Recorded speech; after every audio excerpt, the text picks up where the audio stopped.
Olá, obrigada por me visitarem e fazerem algumas perguntas.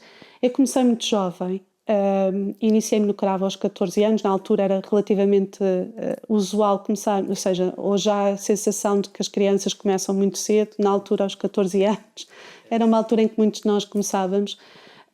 Iniciei-me no cravo, eu já vinha com alguns anos de aprendizagem no piano. Apaixonei-me pelo cravo, não só pela mecânica, como pelo repertório. O cravo é um instrumento mecanicamente muito limitado, muito mais limitado que o piano.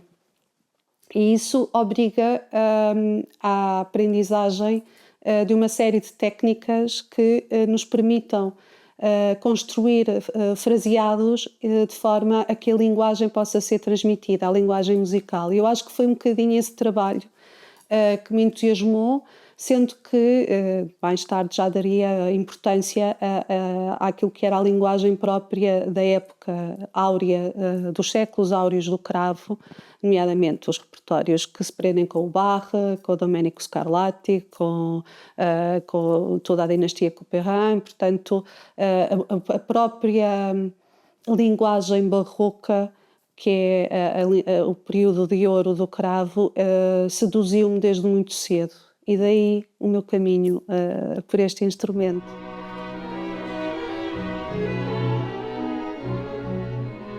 O piano é um instrumento de corda percutida. Na sua mecânica tem uma espécie de um martelo que percute na corda e a corda depois vibra. O cravo não, é um instrumento de corda beliscada como a guitarra ou como a harpa, por exemplo. Simplesmente, em vez de ser a própria unha que belisca a corda, como acontece na guitarra ou na harpa, é um mecanismo de uma martinete que tem um plectro, uma pequena linguinha que hoje em dia é predominantemente feita em plástico, que belisca a corda. Essa mecânica faz com que não seja um instrumento que produza dinâmicas, os fortes e os pianos que nós conhecemos no piano moderno. O que é que isso obriga? Obriga à utilização de todo um conjunto de articulações e de técnicas de digitação da tecla e de lançamentos de frases para o fazer de conta que as dinâmicas inexistentes no cravo fazem com que não seja possível acontecer de uma forma natural. E, portanto, eu diria que, na realidade, é uma linguagem que vive muito da intencionalidade do fazer de conta e de substituir uma limitação mecânica do instrumento. E isso é extremamente fascinante. E foi sempre para mim.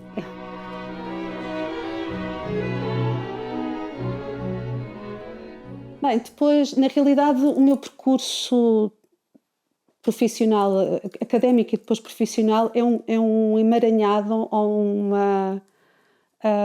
uma lista infindável de incapacidades da minha parte, porque eu nunca consegui decidir-me sobre o caminho que eu gostava mais e, portanto, eu fui continuando a estudar. Eu desde pequenina que queria estudar Direito e ser advogada, por outro lado também adorava História, queria ser arqueóloga, e a música vai sempre acompanhando este percurso em paralelo também com uma grande paixão. E foi da minha incapacidade que eu acabei por fazer o meu percurso. Aos 17 anos ingressei na Faculdade de Direito de Lisboa, continuando sempre o meu percurso no conservatório. Depois terminei o curso de Direito e terminei o conservatório, entrei na Escola Superior de Música, continuei sempre com uma grande incapacidade de decisão. Acabei o curso de Direito e depois a licenciatura em cravo, fui estudar, fazer um estudo especializado em cravo com a Beatrice Martin na Catalunha, na Escola Superior de Música da Catalunha, a ESMUC, onde trabalhei especificamente repertório francês porque gostava muito. Inscrevi-me num mestrado em Musicologia Histórica, depois convidaram-me a transitar, o meu orientador, que era o professor Gerhard Doderer, convidou-me a transitar para o doutoramento, portanto eu não acabei o mestrado, a minha tese transitou para doutoramento.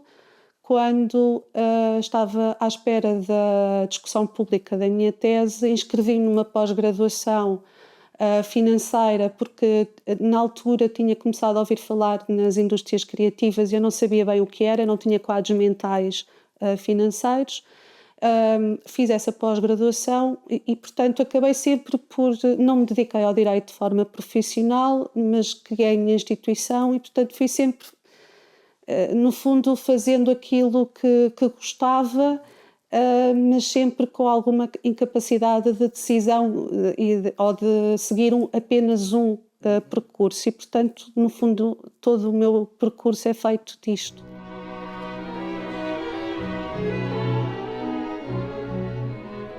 Bem, a história é um filme. Pelo menos para mim a história é um filme.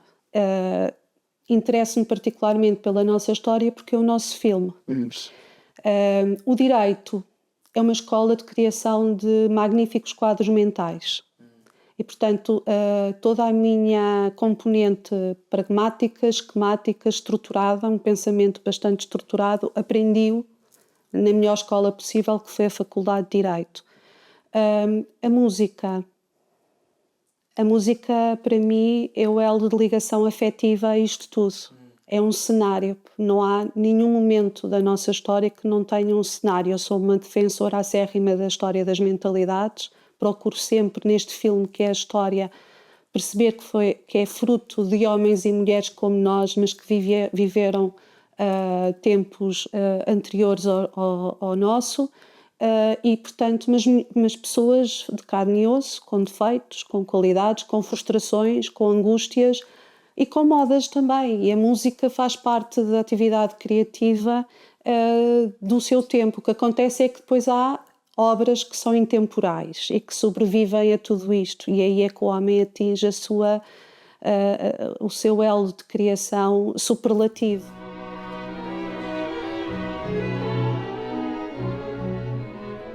O projeto surge por uma necessidade muito pragmática. Eu precisava ter uma instituição com personalidade jurídica para poder organizar os congressos de musicologia histórica de âmbito ibero-americano que eu estava a organizar por volta de 2011 até sensivelmente 2014, nomeadamente com a direção científica da professora Begonha Lolo, que é alguém muito marcante naquilo que é a componente musical da história da mentalidade europeia. Ela, na altura, era professora ainda, agora já se jubilou, mas era ainda professora da Universidade Autónoma de Madrid e eu trabalhei muito perto com ela e aprendi imenso. Mas para organizar este tipo de iniciativas eu precisava de uma entidade.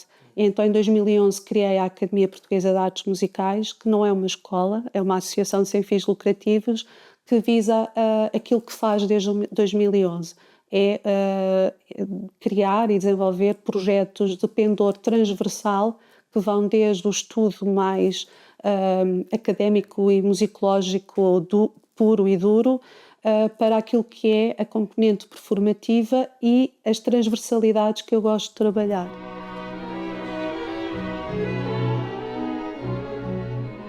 Ela é a Harmonia, a nossa orquestra residente. Ela tem a direção musical do Joaquim Ribeiro.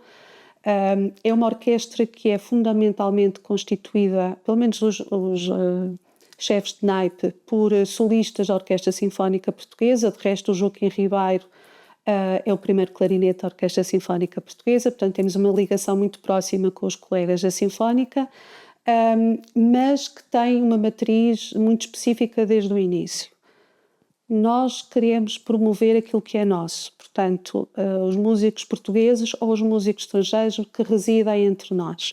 E, além disso, os jovens talentos e, portanto, fazemos sempre questão de incluir nas nossas formações jovens promissores e colegas que trabalham connosco, sendo que temos também uma componente de música de câmara muito forte nas programações que fazemos e, portanto, os solistas Mel Harmonia acabam por ter a possibilidade e a oportunidade de se apresentarem também em pequenos grupos, quer na música dita moderna, quer na componente de música antiga, onde trabalhamos muito assiduamente com o António Carrilho, que é um reconhecido flautista, e a Catherine Stranks, que é uma violoncista de primeiríssima água e, portanto, tentamos também sempre que estas programações de Meleoharmonia tenham ligações diretas com a nossa história.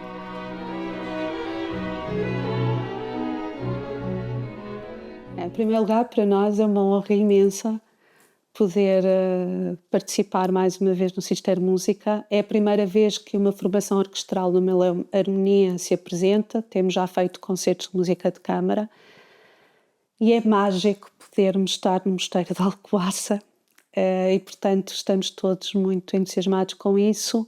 Nós vamos apresentar o Requiem de Fauré. Fauré é um dos compositores cuja efeméride se celebra este ano. Ele viveu entre 1845 e 1924 e é um homem muitíssimo especial. Não é um homem espampanante, a sua produção não é uma produção grandiosa, não tem contornos olaivos wagnerianos. É um homem que consegue ter um grau de intimismo e de lirismo naquilo que é a sua produção musical que o torna verdadeiramente singular. O Requiem é uma das obras mais aclamadas deste compositor, sendo um Requiem também ele próprio muito singular daquilo que era a praxis comum ou aquilo que se costuma associar a um Requiem propriamente dito. No dia 28 de junho, aquilo que vamos tentar fazer e que estamos a construir é a junção temporal de uma obra que foi escrita no espaço de uma década e meia, mais ou menos. Terá começado a ser escrita e pensada e idealizada pelo Fauré cerca de 1885, quando o pai dele morre. Em 87, quando a mãe dele morre, ele já fala que está a escrever um pequeno Requiem. Em 88 ele estreia a primeira versão desta obra, 1888. É um Requiem muito intimista, embora em 1900, na Exposição Universal de Paris, ele tenha apresentado uma versão sinfónica desta obra que congregou mais de cerca de 250 músicos entre a orquestra e coro, mas a versão, digamos, mais pura e mais próxima daquilo que se pensa ser realmente a intenção ou o sentimento do compositor é esta versão de câmara, que tem números absolutamente insondáveis, como o Piageso. Aliás, o Camille Saint-Saëns, que foi professor do Fauré, costumava dizer: só existe um Piageso, que é o teu, referindo-se falando com o Fauré. Podemos falar do Requiem do Verdi ou do Requiem do Mozart, mas só há um Piageso. E, de facto, não só o Piageso, mas o In Paradiso, o Libera-me deste Requiem são, de facto, insondáveis. E há uma outra característica particular deste Requiem, é que, ao contrário do Fauré, o de Verdi ou de Mozart, este Requiem é redentor. Não é um Requiem onde se preconiza um juízo final, um julgamento daquilo que foi a nossa passagem durante a vida. É um Requiem redentor. Os críticos de Fauré costumavam dizer que parece uma canção de embalar, mas fúnebre. E ele não se importava nada com isso. Ele dizia que, para ele, o Requiem é a celebração daquilo que foi a vida e, portanto, só podemos ter uma morte feliz. E é este aspecto redentor que nós queremos recuperar no seu espírito e esperamos poder transmiti-lo com a maior felicidade possível a todos os que nos forem ouvir à nave central, porque nós queremos pegar no espírito redentor e de alguma forma fazermos uma ponte com dois marcos incontornáveis do Mosteiro de Alcobaça e da nave central, que é o túmulo de Pedro e o túmulo de Inês. Nós vamos apresentar-nos entre os túmulos e esta intemporalidade redentora que o Requiem do Fauré nos dá é aquilo que nós sentimos estar presente na construção daqueles dois túmulos, depois de uma história terrível, trágica, de uma mulher que é degolada, de um homem que fica privado dessa mulher e desse amor, e depois, enfim, da reação intempestiva e, enfim, quase de um juízo final que ele impõe sobre os assassinos de Inês, da Castro. Ele, curiosamente, manda construir o túmulo da Inês e depois o túmulo dele, onde ele foi depois colocado, depois de morrer, que iconograficamente, embora também tenhamos ali a roda da vida ou a roda da morte na cabeceira do túmulo dele, mas na realidade o que temos ali, na minha leitura pessoal, é uma síntese redentora de tudo aquilo que foi aquela vida trágica e, portanto, aquilo que ele deixa para a posteridade é toda a informação iconográfica de uma beleza insondável de alguém que para todo o sempre, para a eternidade, acaba por guardar apenas a componente redentora.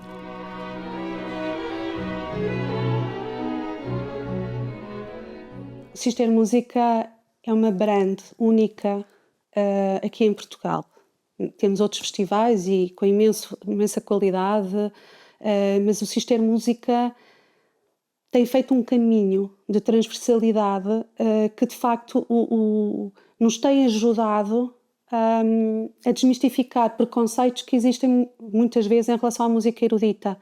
E, portanto, ao longo do conjunto de concertos que o Sister Música programa todos os anos, eu penso que anda à volta dos 40, nós temos desde a música antiga, a música romântica, o jazz, uma componente mais académica, a dança, aquilo que é a nossa tradição filarmónica, e não nos podemos esquecer que o Sister Música tem como base a banda de Alcobaça, que é a tradição filarmónica, é a verdadeira tradição musical portuguesa, e portanto tudo isto ajuda a engrandecer não só os intérpretes, os músicos, como os bailarinos, os professores, todos aqueles que se dedicam à atividade formativa e sempre dentro daquilo que é a nossa tradição. E, portanto, a transversalidade do Sister Música e dos seus, digamos, sucedâneos, se pensarmos que o Gravíssimo também rompeu com a sua inovação, ou até agora a recuperação do Festival de Ópera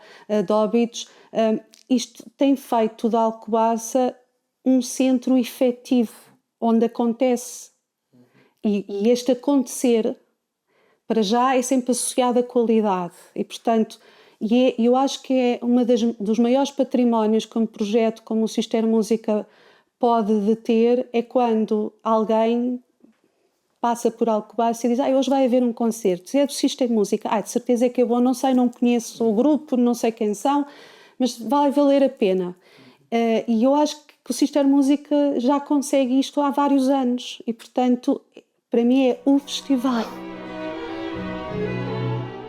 No dia 28, às 21h30, a nave central do Mosteiro de Alcobaça vai receber o Requiem de Fauré. É uma obra icónica, é uma obra lindíssima, de uma poesia absolutamente insondável, e daí o facto de ser das obras mais emblemáticas da história da música ocidental, e nós vamos poder ouvi-la entre os túmulos de Pedro e Inês, que neste contexto deste concerto são também incontornáveis, porque da intemporalidade de uma história que a todos nós pertence, nós vamos estabelecer a ponte com uma outra obra que da sua intemporalidade e da beleza poética das suas linhas melódicas nos tocam no mais profundo que nós tenhamos dentro de nós, e portanto gostaria muito de contar com todas e todos nesse momento.